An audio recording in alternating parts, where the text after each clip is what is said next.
வணக்கம். இது ஆரண்யா அல்லி. இன்றைக்கி நம்ம என்ன பார்க்க போகிறோம் அப்படின்னா, முடவாட்டுக்கால் கிழங்கு, இதனுடைய பயன்கள், இதை நம்ம எப்படி பயன்படுத்தணும், அது நம்ம உடம்புக்கு என்ன விதமான நன்மைகள் தருது அப்படிங்கிறத பற்றி. இந்த கிழங்கு கொல்லிமலையில் 3800 அடிக்கு மேலே அங்கே இருக்கிற பாறைகளில் ஒட்டி வளருது. இது மண்ணில் வளராது, இதுக்கு வேர்கள் கிடையாது. பதிலாக இந்த பாருங்கள், இது தூவி மாதிரியான அமைப்பு இருக்கும் இந்த கிழங்கை சுற்றி. இந்த தூவிகள் மூலமாக தான் பாறையில் இருக்கிற சிலிக்கா, கால்சியம், பாஸ்பரஸ், மெக்னீசியம், அந்த மாதிரியான தாது உப்புகள் உறிஞ்சி வளருது. மிக முக்கியமாக பாறைகளில் இருக்கிற சிலிக்காங்கிற அயனியை உறிஞ்சி வளருது. சிலிக்கா அயனி கற்ப மருந்து அப்படின்னு நான் எல்லாராலும் அறியப்படுறது. அதனால தான் காலங்கிநாதரும் போகரும் வள்ளலாரும் இதை காயகல்ப மூலிகைன்னு சொல்கிறாங்க. காயகல்ப மூலிகைகள் அப்படின்னாலே 4448 விதமான நோய்களை சரிப்படுத்தும் அப்படின்னு சொல்கிறாங்க. அதில் முக்கியமாக எலும்பு சார்ந்த, தசை சார்ந்த வலிகளை நீக்கக்கூடியது அப்படிங்கிறது தான். இதனுடைய பேர் முடவாட்டுக்கால் அப்படின்னு சொல்கிறோம். அது ஏன்னா முடவன் ஆட்டும் கால். அப்போது ஒரு முடவனாக இருந்தால் கூட அவனோட காலோட பிடிப்புகளை நீக்கி அவனால் இதை ஆட்ட முடிகிற அளவுக்கு ஆகிடும் அப்படிங்கிறதுக்காக தான் இதுக்கு பேர் முடவாட்டுக்கால்னு சொல்கிறாங்க. கூடவே வாதவல்லி, ஆகாயராஜன் அப்படின்னும் சொல்கிறாங்க. இதில் என்னென்ன பலன்கள் கிடைக்கும்? இப்போது எலும்பு சார்ந்த, தசைவலி சார்ந்த எல்லாத்தையும் நீக்கும்னு சொன்னோம் இல்லையா? அது மட்டும் இல்லாமல் இது இந்த நுண் சத்துக்கள் எல்லாம் நம்மளுக்கு இது கொடுக்கறதுனால நம்மளோட மூளைக்கு போகிற இரத்த ஓட்டம் அதிகரித்து அந்த மூளையோட செல்களை புதுப்பிக்கிறதுனாலையும் இது நமக்கு ஸ்ட்ரெஸ் ரிலீஃபாக இருக்குது. அதே போல் கர்ப்பிணிகளுக்கு அயனும் சரி, கால்சியத்தையும் சரி நிவர்த்தி பண்ணக்கூடிய ஒரு மூலிகையாக இருக்குது.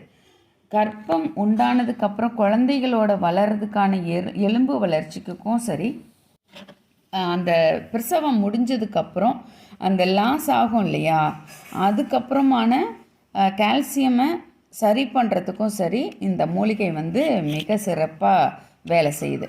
அது மட்டும் இல்லை, நம்மளோட தோல் சம்பந்தமான அல்லது மன சம்பந்தமான அல்லது இரத்த ஓட்டம் சம்பந்தமான எல்லா விதமான நோய்களையும் இது குணப்படுத்துங்கிறதுனால தான் இது கற்ப மூலிகைன்னு சொல்கிறாங்க. இதை நம்ம இப்படி பயன்படுத்தலாம். இப்படி இந்த மேல் தோலை இந்த மாதிரி முதல்ல சீவி எடுத்துக்கோங்க. இப்படி சீவி எடுத்ததுக்கப்புறம் இதை நம்ம தண்ணியில் போட்டு நம்ம அலசிக்கிறோம். இந்த தூவிகள் எல்லாம் போகிற அளவுக்கு அலசி எடுத்துக்கிறோம்.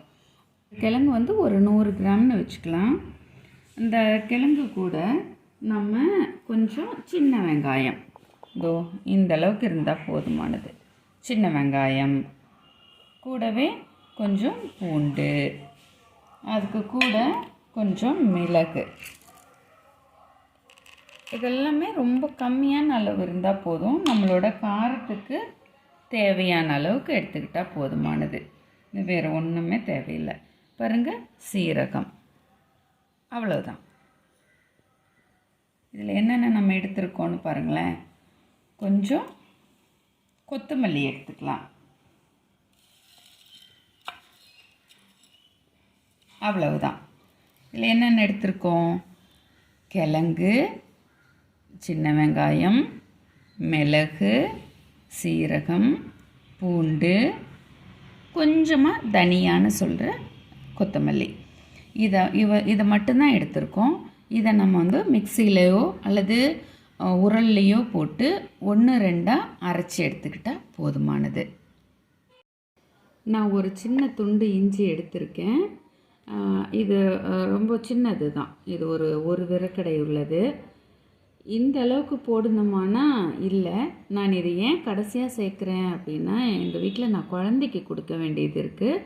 ஸோ நான் இந்த இஞ்சி கொஞ்சம் நேரம் கொதித்த உடனே இதை நான் எடுத்துருவேன். அதுக்காக இந்த இஞ்சியை கடைசியாக நான் இதில் சேர்க்குறேன். மற்றவர்கள் தாராளமாக இதை இந்த அரைக்கிற பொருளோடையே சேர்த்து இதை அரைச்சிக்கலாம். பாருங்கள், மிக்சியில் இந்த மாதிரி 1-2 எல்லாமே போட்டு அரைச்சிருக்கோம். இதில் தேவையான அளவு உப்பு, கொஞ்சமாக மஞ்சள் பொடி சேர்த்தலாம். ஏன்னா மஞ்சள் பொடி நிறைய சேர்த்துனோன்னாக்கா இந்த ரசம் வந்து செவக்கும். அது இதில் இருக்கிற கால்சியம் அதிகமாக இருக்கிறதும் இரும்பு சத்து அதிகமாக இருக்கிறதும் அந்த மஞ்சளோட வினை புரிஞ்சு கொஞ்சம் சிவப்பாக தெரியும். அது சிலருக்கு இதாக இருக்கும். அதனால் கொஞ்சமாக மஞ்சள் பொடி சேர்த்தாலும் போதுமானது. இதை வேக வைக்கும் பொழுது பொங்கி வரும் அப்படிங்கிறதுக்காக ஒரு 4 துளி நல்லெண்ணெய் சேர்த்தலாம். அது கூட அதே மாதிரி பசு வெண்ணெய் இருந்துச்சுன்னா அது கொஞ்சம் சேர்த்தலாம். மற்றபடி இதில் ரீஃபைண்ட் ஆயில்ஸோ கடல் எண்ணெயோ கண்டிப்பாக சேர்க்கக்கூடாது. அப்படி இந்த நேரடியாகவே இந்த ரசத்தை அப்படியே வச்சு குடிக்கிறதுனால தான் நம்மளுக்கு இவ்வளோ பலன்கள் இருக்குது. நாம் இதை வந்து மூட்டு வலிக்கு மட்டுமே தான் உணர்ந்திருக்கோம். பதிலாக இன்னும் என்னென்ன பலன்கள் இருக்குங்கிறதையும் நான் குறிப்பிடுறேன். பாருங்கள், இதை வந்து நம்ம அப்படியே சிம்லேயே வச்சுருந்து எடுத்த ரசம் வடிகட்டி எடுத்திருக்கேன். இதில் வந்து ஒரு 2 கருவேப்பிலை, கொத்தமல்லி தழை இதெல்லாம் போட்டு நம்ம குடிக்கலாம்.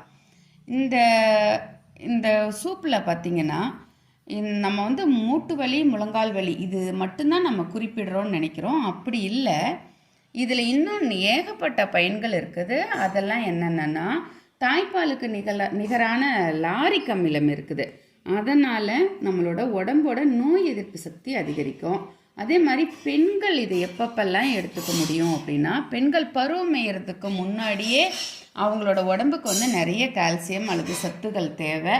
அப்போது அதுக்கானது இந்த கிழங்குல இருக்குது. அப்போ சாப்பிட்லாம். அப்புறம் மாதவிடாய் காலங்களில் வலி, இடுப்பு வலி எல்லாமே இருக்கும் பாருங்கள்.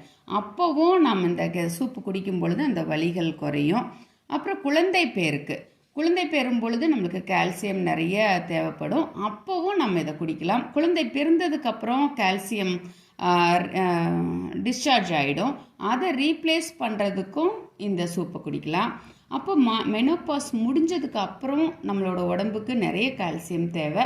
அப்போவும் நம்ம இதை குடிக்கலாம். ஆக பெண்கள் தங்களோட வாழ்நாள் பூராவுமே இந்த சூப்பை நம்ம குடிச்சிக்கிட்டே இருக்கும் பொழுது நம்மளுக்கு கால்சியம் டெஃபிஷியன்சியோ அல்லது தாது உப்புக்களோட டெஃபிஷியன்சியோ எதுவுமே இருக்காது. கிழங்குல இருக்கிற தாது உப்புக்களான சிலிக்கா, தங்கம், மெக்னீசியம், இரும்பு, கால்சியம் இதெல்லாம் நிறைய இருக்கிறதுனால இயல்பாகவே விந்தணுக்களை அடர்த்தியாக்கும். அதனால் இனிய தாம்பத்தியம் கிடைக்கும். ப்ளஸ் வந்து நல்ல குழந்தை பேருக்கும் வழிவகுக்கும். கிழங்குல இருக்கிற இந்த நுண்ணூட்ட சத்துக்கள் வந்து மூளைக்கு அதிகப்படியான ஆக்சிஜனை கொடுத்துக்கிட்டே இருக்கிறதுனால நம்மளுக்கான மன அழுத்தம் குறையிறதுக்கும் இது வாய்ப்பாக இருக்குது. இன்னொரு முக்கியமான குறிப்பு சொல்கிறேன் இந்த கிழங்கை பொறுத்து. இதில் பாருங்களேன், இந்த தூவியை வந்து எடுத்தோம் இல்லைங்களா, மேல் இருக்கிற தோலை எடுத்துட்டோம் இல்லையா, இந்த தோலை நம்ம நல்லா மைய அரைச்சி முழங்காலில் சிலருக்கு நீர்க்கோர்ப்புனால வலி இருக்கும், கடுமையான ஒரு வீக்கம் இருக்கும். அந்த வீக்கம் இருக்கிறதுனால அவங்களால காலை மடக்கி நடக்கவே முடியாது. அவங்க ஒரு இரவு நேரத்தில் இந்த கிழங்கை அரைச்சி, இந்த மேல் தோலை அரைச்சி இந்த 10 மாதிரி போட்டு நல்லா உலர விட்டாங்கன்னா அந்த நீர் கோர்ப்பை இது உறிஞ்சிட்டு நம்மளுக்கு முழங்கால் ஃப்ரீயாக இருக்கிறதையும் நீங்கள் பார்க்க முடியும். ஆக இந்த தோலையும் நம்ம வீண் பண்ண வேண்டாம், அதையும் மருந்தாக நம்ம உபயோகிக்கலாம். இவ்வளவு சிறப்பு வாய்ந்த இந்த முடவாட்டுக்கால் கிழங்கு நம்மக்கிட்ட கிடைக்கும். யாருக்காவது தேவைப்பட்டதுன்னா இந்த நம்பரில் எங்கிட்ட தொடர்பு கொள்ளுங்கள். சரி, நம்ம இதை வாங்கிக்கிறோம், இதை நம்ம வந்து எவ்வளோ நாளைக்கு நம்ம வச்சுருக்க முடியும் அப்படின்னு உங்களுக்கு தோணும். அதுக்கு தான் அதை வந்து நீங்கள் ரொம்ப சிம்பிள், இந்த மாதிரியான இப்போ நம்ம இந்த மாதிரி கிழங்கு இருக்குது இல்லைங்களா, இதை வந்து ஒரு ட்ரேயில் போட்டுட்டு அது மேலே வந்து கொஞ்சம் மண் நீங்கள் தூவினாலே போதுமானது. அது எவ்வளோ நாளைக்கு வேணாலுமே நம்ம வச்சுருக்கலாம். அது மாதிரி தான் நம்ம இப்போ வச்சுருக்கோம் பாருங்கள். இந்த மாதிரி ட்ரேயில் நம்ம கொஞ்சம் கொஞ்சம் இப்படி போட்டுக்கிட்டிங்கன்னா போதுமானது. போட்டுட்டு நீங்கள் இந்த மண் நம்ம சாதாரணமாக நம்ம ஒன்று எம்சாண்டே வேணும்னு கிடையாது, நீங்கள் எதுவாக இருந்தாலும் மணல் கிடச்சிதுன்னா ரொம்ப நல்லது. ஒரு ட்ரேலேயோ ஒரு சாக்குலேயோ இந்த அளவுக்கு போட்டுட்டு நீங்கள் இதை போட்டு வச்சுட்டு எப்போவாவது தண்ணி தெளிச்சிங்கன்னா போதும். இந்த இலை பாருங்களேன், இது வந்து இந்த செடியோட இலை தான். இந்த கிழங்குலேருந்து வர இலை. இதில் தண்டு பகுதி கிடையாது. அப்படியே கிழங்குலேருந்து நேரடியாகவே பாருங்கள், கிழங்குலேருந்து நேரடியாகவே வரக்கூடியது. இதுவும் பார்த்தா உங்களுக்கு தெரியும். இது ஒரு பெரணி வகை தாவரம்.